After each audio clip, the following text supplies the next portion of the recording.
Welcome to the Research Rundown. My name is Sandra Mai. I'm a mechanical engineering student at Ontario Tech University. Today, we are sitting down with Dr. Ali Hosseini.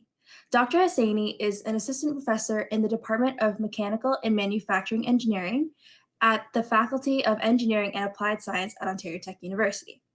His research topics include, but are not limited to, machining difficult to cut materials, material behavior, and manufacturing and metal cutting. Welcome, Dr. Hosseini.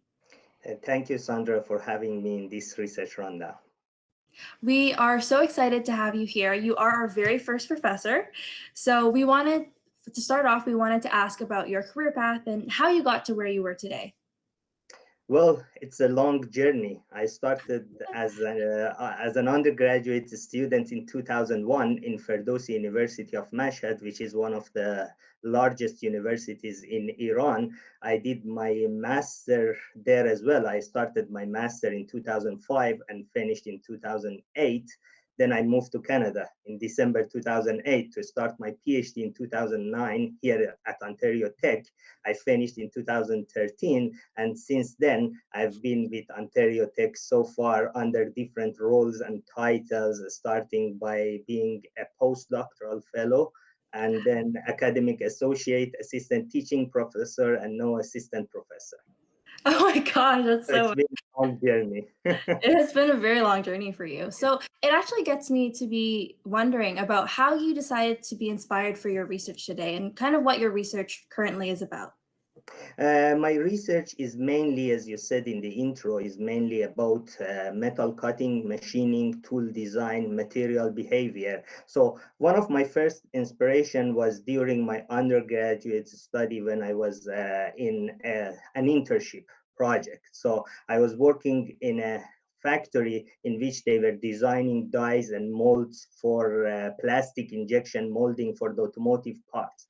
And for dies after they are being designed, they have to be manufactured, and the manufacturing process is mainly machining. So that's where my inspiration comes from. However, I've been inspired by lots of good professors during my career as well.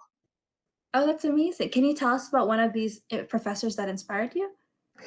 Two of the main professors that inspired me was my supervisor during my undergrad and master, and Dr. Motakef Imani from Ferdowsi University of Mashhad, and my PhD supervisor, Dr. Hossam Kishavi here at Ontario Tech. They were very supportive, and they inspired me a lot to pursue my career in academia. Oh my gosh. So, what are the next steps for your research? You mentioned you had a really long journey.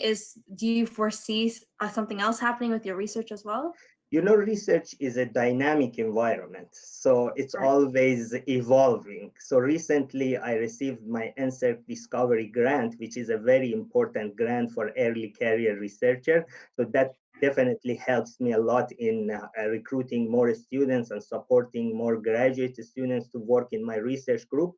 The topic of my NSERC Discovery Grant is machining additive manufactured metals, and this is a new topic because additive manufacturing is an evolving field in the manufacturing industry, and different materials are being investigated. Recently, due to the advancement of technology, metals are also introduced to the field, but the metals, after being additively manufactured, they do not show good surface characteristics and dimensional accuracies, the parts that are being made using metals by implementing additive manufacturing. So eventually they need to be finished machined. So that goes Right. back to my field of research again. So my next research that will be starting this September will be about this topic, and I probably thought for the next 5 years.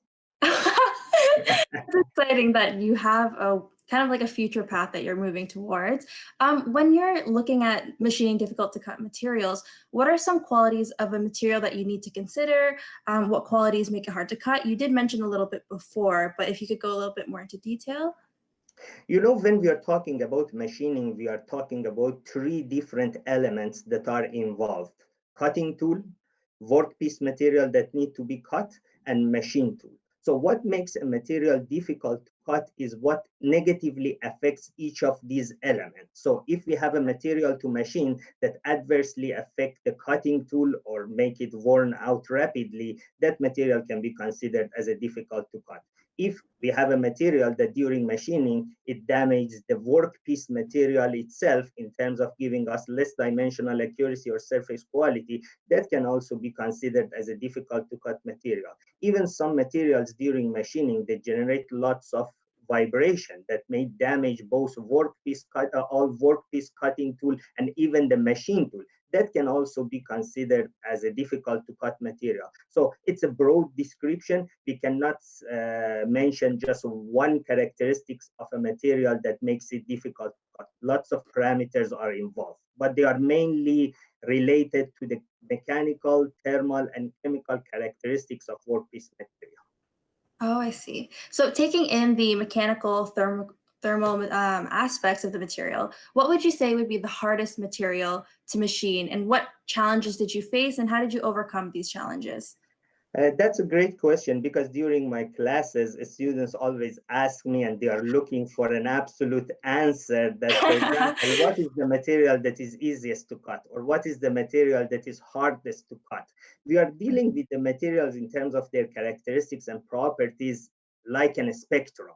There is no absolutely difficult to cut material and there is no absolutely easy to cut material. It's in a spectrum. So among the materials that we can consider them as difficult to cut materials, I can list materials like titanium and its alloys, hardened steels, super alloys, which are mainly alloys of nickel-based, cobalt-based, and iron-based.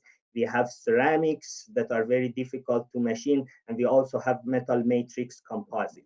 Let me give you an example. For example, titanium, it's a difficult to cut material because its inherent characteristics that are sometimes useful, for example, but of course, usually the characteristics that make some materials give them superior characteristics for a certain application are those characteristics that makes them difficult to cut material. For instance, titanium, it has one of the features that makes it very interesting, also makes it very difficult to cut. Like what? Like it has a very low coefficient of thermal expansion and Right. low thermal conductivity. This is good for some applications like aerospace applications, excuse me, like aerospace applications in which we would like to have tight tolerances and they are usually working in hot conditions. So we don't want them to expand too much to distort the other components in the assembly. So this is a good characteristics for this material. However, when they are being machined, this low coefficient of thermal expansion and low thermal conductivity makes it hard to cut. Why? Because it does not allow the heat generated during the metal cutting to be dissipated easily. So the heat will be concentrated on the tip of the cutting tool and make it very hot and promotes the tool to be worn out rapidly. Right. So you mentioned all of these different conditions that these materials have to go through. In your research, how do you mimic these conditions that you mentioned before? Usually when we would like to simulate or we would like to test machining difficult to cut materials, depending on the process we follow, we usually do turning tests or milling tests. So we order workpiece of the material of interest and we perform machinings under different conditions. Like we use different cutting tools, we use different cutting speeds, we use different feed rates. These are the technical terminologies that all of the engineering students are most likely familiar with. So we try to mimic different conditions that the workpiece material may go through during a real manufacturing setting. And we usually try to identify what parameters are more effective, what parameters make the tool worn out rapidly, what parameters give us a better surface quality, and then we try to make a conclusion that what cutting tool is the best option for machining this typical material, what cutting conditions are the best to give us a best output in terms of surface quality and dimensional accuracy. That's right. So another question that I had for you was, in terms of when you're teaching your students, are there ways that you kind of relate to your research or things you think students should pay attention to in what you're teaching? Absolutely. This is a very important question because in academia, we are dealing with two parallel streams, teaching and research. So Right. these are interconnected contexts. So if we focus on one of them and forget about the other one, we will not be a successful teacher and researcher. So I try to always adhere what I do in research to my teaching strategy. That's why I'm probably teaching manufacturing since 2015 here at Ontario Tech. Right. So during that course, I try to introduce students different manufacturing operations. So that's where the students try to realize that how the parts are being made. By that time, the students have already taken courses like statics, dynamics, solid mechanics. So they are familiar with material characteristics and how they behave. However, they don't know how these behavior come into the story or come to play a significant role during manufacturing operations. So another example is how I try to implement my research into my teaching is I developed a course in 2016 for the first time. That was an elective course for mechanical, automotive, and manufacturing students called Principles of Material Removal Processes. That's a course in which we are talking about removal processes, or what we currently know as machining operations. And that course we started by having 9 students for the first offering. That was increased to almost 20 students for the next offering. And that course is currently running for a class of like 70 to 80 Oh students. my So gosh, that's that is huge. what I can say, that the students find that course very useful. And we receive lots of good feedbacks from the students in that regard.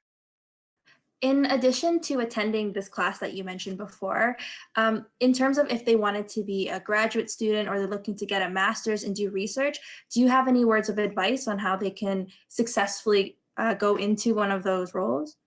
Usually, students approach me and ask me, do you recommend us to do a graduate study, or you recommend us to go outside the university setting and find a job in industry?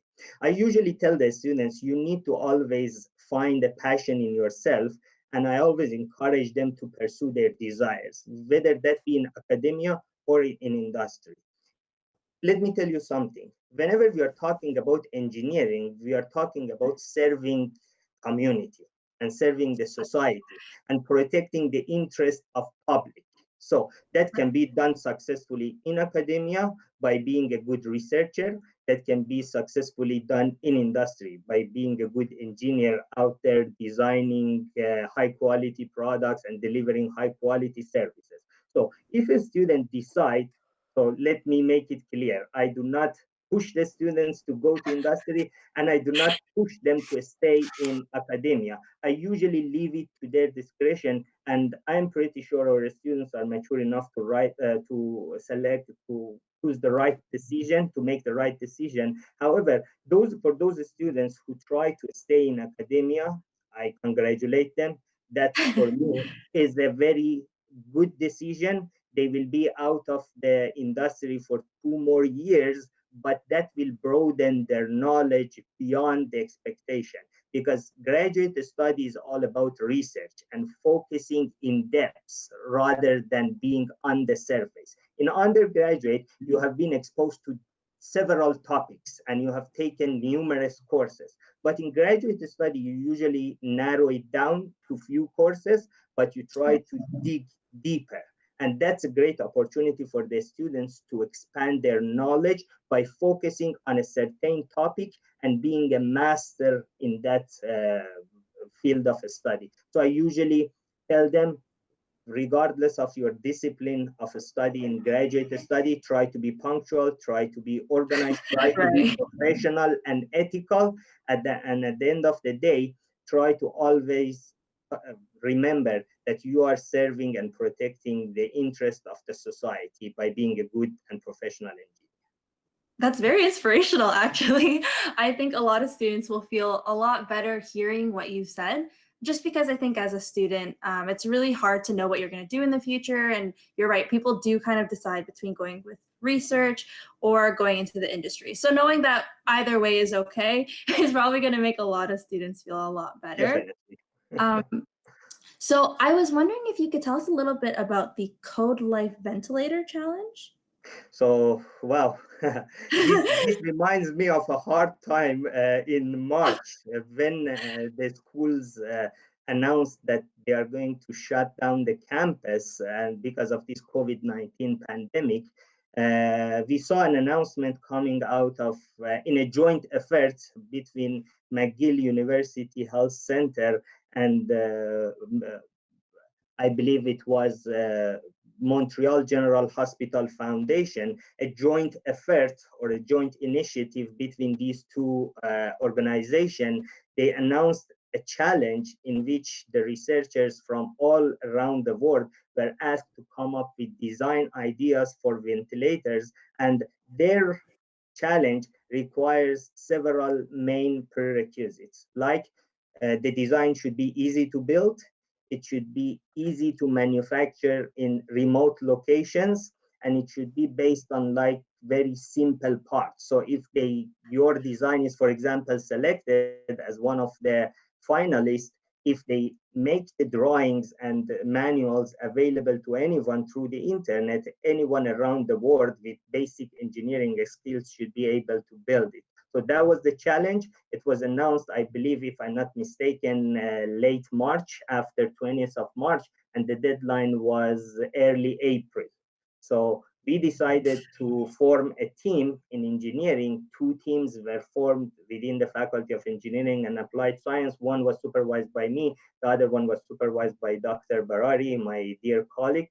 So, and I'm really glad and I appreciate the efforts of my students who were stressed enough, but they stepped out and they volunteered to serve in that team to Wow. attend the challenge.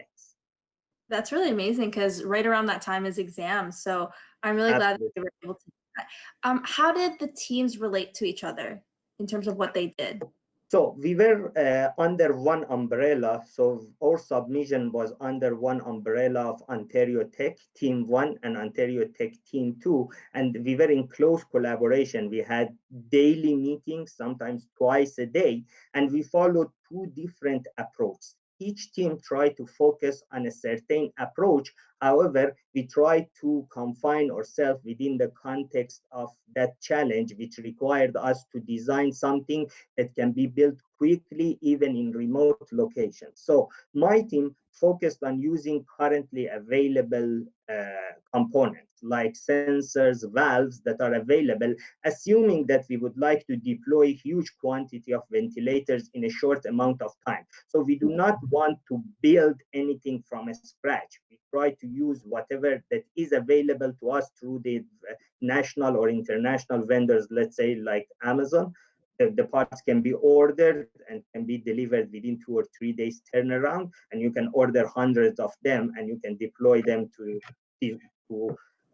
build like hundreds of ventilators. So that was the focus of my team, to use as much as we can the off-the-shelf available parts. The other team was mainly focused on building the ventilator using 3D printing, assuming that in a remote location you do not have access to an effective shipping and delivery service. So you have to build the entire components on your own. So Dr. Barari's team was mainly focused on that path. Right. Oh my gosh. So that seemed like a really whole big project that you had to do with a bunch of students. It was. I can tell you that my team was working non-stop. I can say 24/7 for 10 to 12 days to wrap it up. Oh my gosh. How did your designs fare in the challenge? We were pretty successful. Out of more than 1,100 submissions, Oh my both goodness. Ontario Tech submissions were made it to the final 60 selections. Oh my Although gosh. we were not among the final winners, but that was fair enough for us. That was quite a success for us that we were able to build a team, two teams in Ontario Tech, and our design that we tried to finalize within just 10 or 12 days could make it in the top 5% of all the submissions. I think it's quite incredible that you made it that high, honestly, because the challenge itself is there's a lot of components to it. You had students who were volunteering for it. So I think you did very well considering all the circumstances that were happening at the time. Thank you. And I would like to, sorry for interrupting you, No, I would like to add that that would have not been possible without the participation of our students, despite the fact that they were stressful enough during that period, approaching right. the final exams while the schools were closed, as well as our colleagues in the Faculty of Health Science, Dr. Adam Dubrowski and Dr. Mika Nonoyama. They helped us a lot by providing us comments and feedbacks regarding the medical aspects of the project, as well as they tried to bring some other experts from the healthcare industry to provide us with lots of great feedbacks that were required for a successful design. Without their helps, we would have not been able to achieve this. Right. So I'm noticing that students really have an active role, whether through the Code Life Ventilator Challenge with you or through like lab research. So in terms of how your research works with research students, how many do you typically have in your labs working with you? So let me tell you something. I always tell my students that you are the most important assets we have access to. Students are the most important components of any academic environment, and they play a significant role in a success or failure of a research. So I Oh, currently have four MSc students. Two of them are co-supervised with my colleagues. We spend lots of time in the lab, and we are eagerly looking for the labs to be reopened so that we can resume our research. But that doesn't mean when we are at home, we do not continue our research. We try to redirect our research channels from being more experimental to being more numerical and simulation. However, I should not forget the fact that the nature of my research and the students working with me are heavily experimental, and I'm pretty sure that most of my colleagues in the Faculty of Engineering are suffering from the same issue, that their projects are heavily experimental and they need to have access to the labs. So we are hoping that we can get to the labs, of course, by following the health and safety protocols. I really hope that you're able to get into those Yeah. labs as well. One lab I was particularly curious about was your machining research laboratory. So, what kind of machines did you have in that lab? Let me tell you a little bit about Machining Research Laboratory. Machining Research Laboratory is a big umbrella that includes two professors, Dr. Kishavi and myself, and all of our students are working under this umbrella within this environment. So when we are referring to machining research laboratory, we need some machine tools to perform our experimentations. Those machine tools can be a CNC milling machine, can be a CNC lathe or a turning machine. We also need to have access to different types of data acquisition device like dynamometers, data acquisition cards, computers, and softwares for acquiring data and analyzing them, as well as some material analysis equipments like microscope, surface roughness tester, surface hardness tester, because after machining, we need to study the effect of machining on the integrity of the workpiece surface. So we need to perform some kind of metallographic analysis. That's why when we are talking about machine tools and equipment, we're talking about broad range of equipment that is required for our research. And they are, whether or not I like it, they are quite expensive. Uh, in addition to being expensive, I'm sure they're very extensive and take a long time as well. How long does the analysis process usually take? The analysis process depends on the nature of the project we follow, or depends on the nature of the study we perform. Sometimes you can do one small study per day, but usually I try to ask the students to focus on doing a literature review initially to make themselves familiar with the concept, and then they have to come up with design of experiments, because you can go to the lab and start doing experimentations any day, any time, but without having a proper roadmap, it may take lots of time. A test that can be effectively done within a month can take a year if you are not planning well for it. So I usually encourage my students not to start their experimentations before getting themselves familiar with the concept by doing an extensive literature review. Then they have to come up with a design plan for their experimentation. We call it design of experiment.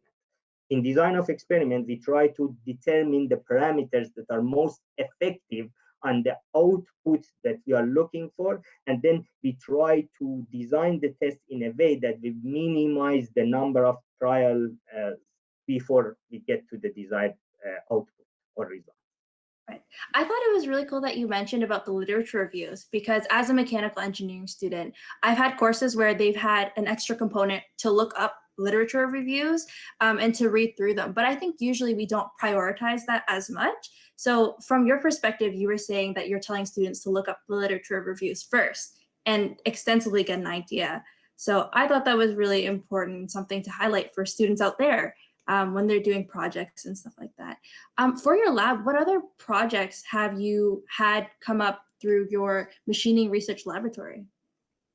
How do I come up with the ideas for the research, you mean? Yeah, that could work as well. Um, This is something that is an interesting question for any researcher because research is not something that is routine. It's not like a textbook that you start by the first page and then go through different chapters until you reach the end. So to be up to date in research and to come up with novel idea, you need to be up to date about research and make yourself familiar with the state of the art research that are being carried out in your field all around the world. And the best way for that is to make yourself familiar with different publications by your colleague from all around the world, download their works, review them to see what they are doing, what they are focusing on, and how you can contribute to push it further. That's how I usually come up with the new ideas. When I see somebody's working on this field and I see in their study a certain portion is, for example, missing is not a lack or disadvantage for their research because we usually cannot address all the issues in one research. Otherwise, we could do one research and we could solve the entire human's problem. So, and the entire world's problem. That's not doable. So usually the research is a step-by-step process. Somebody does a work, you look at that work, you are interested in that, and you see something can be added. So you perform, you take on that research and you push it one step further. Somebody else may be inspired by your work and take it and take it to the next level. This is how the research works. right. Are there any projects right now that you're looking at and you're thinking of doing in the future or continuing? As I said, currently my main focus, two of my students are currently working on design of cutting tools with variable microgeometries for machining difficult to cut materials. Their focus is on hardened steels. Another student of mine is currently working on tool pass optimization to come up with an effective tool pass with the least amount of distance to get the job done quicker and of course to increase the productivity. And my future focus, as I said, based on my insect discovery grant, is on machining the difficult to cut metals that are being additive manufactured or being 3D printed. So I'm currently looking to recruit some students in that regard. Hopefully when this pandemic is over, or at least when the dust settles, we can start recruiting new students. So for any interested students, how would you suggest that they reach out to you? That's a very important question. They can either contact me through my university email, but I also encourage them to follow us on Twitter. Our lab has a Twitter account, MRL, or Machining Research Laboratory. We have also a website, www.mrlab.ca. It's easy for them to memorize it, mesterlab.ca.